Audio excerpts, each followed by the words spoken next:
We're on a tour where our main mission was to mentor Afghan forces in order for them to take charge of their own security situations.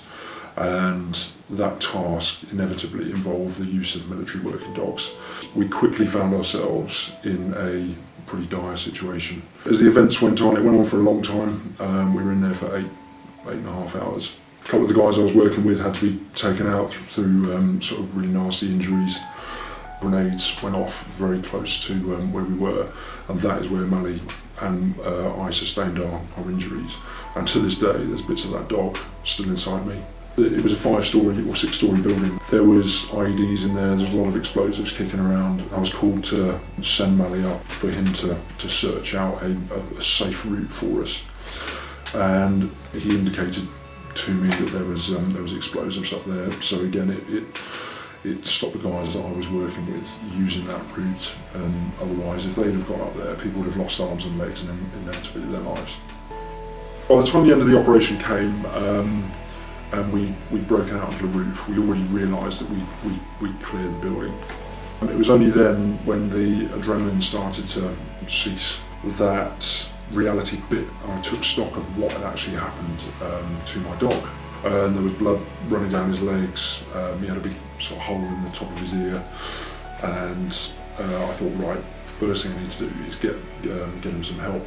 He'd really sort of shown his mettle and built a reputation amongst all the guys. We really felt that we had a guardian angel amongst us. Nothing was going to happen to us.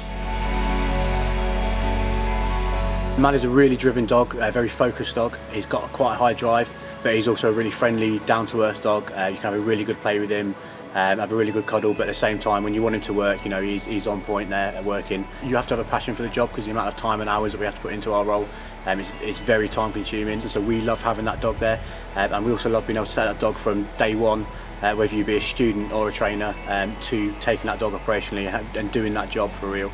And also a lot of the soldiers that are out there love having the dogs there. One, because they've got a bit of companionship when you're out there, which reminds them of being at home, and also because when they are on the ground, the dogs are out there protecting them, and they do such a fantastic job and they save a lot of lives. So a lot of people, you know, want the dogs to be there and want to have the dogs out on the ground in front of them. I think it's fantastic that he's getting the PDSA Dickin Medal. It's a fantastic award, and I think it's very deserving of the dog, especially what he went through in those extraordinary circumstances, and it's a great credit to him and the work he's done overseas. I feel very proud and humbled that Mali is receiving the PDSA Dickin Medal. I'm proud on behalf of all the armed forces. You can have all the satellites, you can have all the radios strapped to your back, but at the end of the day, the one thing that gives guys confidence to go off and fight man's best friend, and that is a military working dog.